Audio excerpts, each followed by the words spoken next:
Queen of the Arena. Part 1. The anticipation. She thrived on it. Like the whole world was holding its breath. Some in the crowd were cheering, others chanting in unison. They clapped their hands, stomped their feet with a vibrating rhythm. They knew she was coming, and she was ready to be washed in their affection. She stared at the wooden doors just a few inches away from the diamond-shaped pattern of sunlight seeping through. She could see hints of movement outside.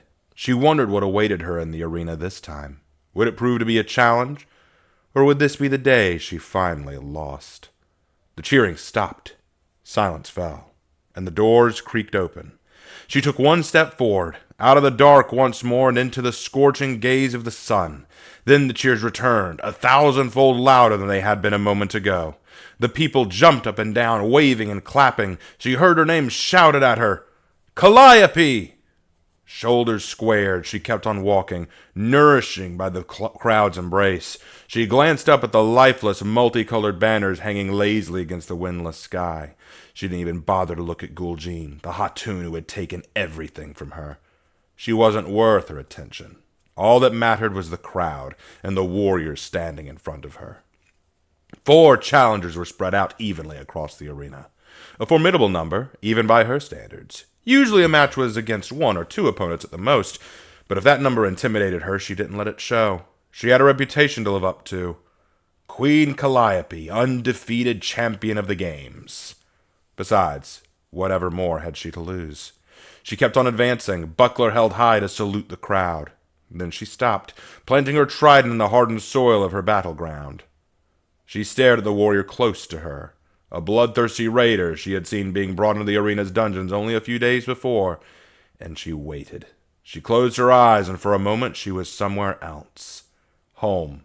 On the ground, dirt and blood in her mouth, the dead stare of a woman in front of her. A sister. A woman she loved. Her eyes opened, and as the words came from up high, reverberating through the stillness in the air. Part 2. Ta shagna kuratine! She knew not what the Mongolian words translated to exactly, but she knew exactly what they meant. Fight. Survive. She rushed the raider, and the crowd hushed. She caught the Viking's axe against her buckler, and she hit back with her trident. The clash of steel cut through the silence, echoing from one end of the arena to the other. A quick succession of concussions and chimes that reached an end when Kalliopi planted the fork of her trident right through the raider. Blood spattered out of the Viking, and finally the crowd erupted in cheers. Before the massive body was on the ground, Kalliopi had moved on to the next champions, a pair of samurai who had never seen who joined forces to try and gain the upper hand against her. Kalliopi moved in swift motions, evading hits, blocking left and right, buckler and trident both used defensively. Only when she finally had an opening did she plant her trident in one of the opponent's feet. Then the triforked weapon found the other's neck before she returned to the other to bash their head in. The people's praise grew even louder, almost deafening. Kalliopi stretched both arms out and held her head high, egging them on. She felt their love, as ephemeral as it was. They were all she had left. One last glimmer of radiance in the gloom. She turned towards her last opponent, a Varangian guard bracing for her turn. Kalliopi froze for a moment. She recognized the Varangian. Was that? That was when the horns blared. The crowd, clearly taken by surprise, let out a series of confused shouts. Then the door to the arena slammed open again, prompting Kalliopi to turn her back on her opponent. A trio of new fighters ran into the fighting pit to replace the ones that had fallen. Something that had never happened in the games before. A new twist. Suddenly, Kalliopi had not been facing 4 opponents, but 7. She turned her head to find Guljean, finally allowing herself to look at her captor. Not out of anger, but defiance. Behind the Hatun's metal mask, Kalliopi knew Guljean was smiling. The Hatun wanted her gone. For good. That much was clear. The hit came from behind, hard and without warning. Kalliopi tumbled in the dirt as the crowd exclaimed its displeasure. When she reached a stop, she realized what had happened. The Varangian guard had slammed into her with her shield, sending Kalliopi flying. Stars speckled her vision. The gladiator shook her head, eyes closed, willing steadiness back into her. As she did so, another vision swept over her. A horse raised on its hind legs, surrounded by flames and death, neighing in pain and fear, an unbearable, heart-wrenching sound. Kalliopi was back on her feet just in time to block a hit from the guard, and another, and another. The Varangian was rushing her, advancing one step with every strike of her axe, driving Kalliopi back towards the blades of the three newly arrived fighters. The crowd was growing quiet, worried and restless. Was this it? Was this the end of Queen Kalliopi's reign? Part 3.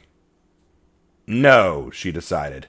Gul'jin had taken enough from her. This was all she had left. She planted her trident in the ground, finding purchase and steady footing, and leaped and kicked the Varangian back. Hard. Using the momentum, she then ran to the other warriors. She took one down quick, but the other two were ready and she was growing tired. The two paired up, fighting in unison. She took multiple bad hits, a slice here, a vicious blow there. More visions of loss, of home and flames, of dead sisters and heartbreak. She had to live, had to win. Everyone in the arena heard Kalliopi scream, a guttural sound of rage and defiance. Then came the blood. With devastating strikes, she killed the other two warriors, and now all that was left was the Varangian. The guards scrambled on the ground, still dazed from the kick. Kalliopi marched towards her enemy, trident held horizontally. Menacingly, ready to strike. She knew she had recognized her. This Varangian, she was as close to a friend as anyone could have in the dungeons, and yet she hadn't hesitated to attack Kalliopi, to try and kill her. She knew now, beyond a doubt, there was no room for trust here, no bond, no sisterhood to be found. There was only her, the queen of the arena. She twirled the trident and found the Varangian's neck. Then came a shower of flowers, crimson in the sky. She raised her arms, held them high, and basked in the glory. Once again, she found Gul'jin in the crowd, and Kalliopi knew, behind that expressionless mask, that the Hatun's smile was gone. The queen of the arena stood. Another day, another victory. From her cell, she could see the moon. It looked just like it had before everything. For an instant, she could get absorbed in its glow, in its serenity, and it felt like she was home. Her wounds had been tended to. She had gotten herself cleaned up and ate what she was allowed. All she could do now was rest. It was a bittersweet feeling. She was proud of herself, proud of her continued defiance, of somehow beating the odds. But it had come at the cost of everything. This was how she honored them. Through her they would be remembered, as long as she lived. The loud clanking of metal doors brought her back to the here and now. The glow of torchlights lit up the dank darkness of the dungeons, and several of the prisoners let out confused growls as they were abruptly pulled out of the respite of their sleep. Kalliopi turned from her window to see a pair of Hatun guards unlock the door to her cell barging in. Between the two of them, they were dragging a warrior on their knees, the metal of their armor scraping harshly against the stone floor. The sound made Kalliopi wince. The Hatuns dropped the unconscious warrior in the middle of the cell. "Meet your new partner," one of them said with a thick accent. "Tomorrow, a new type of game begins."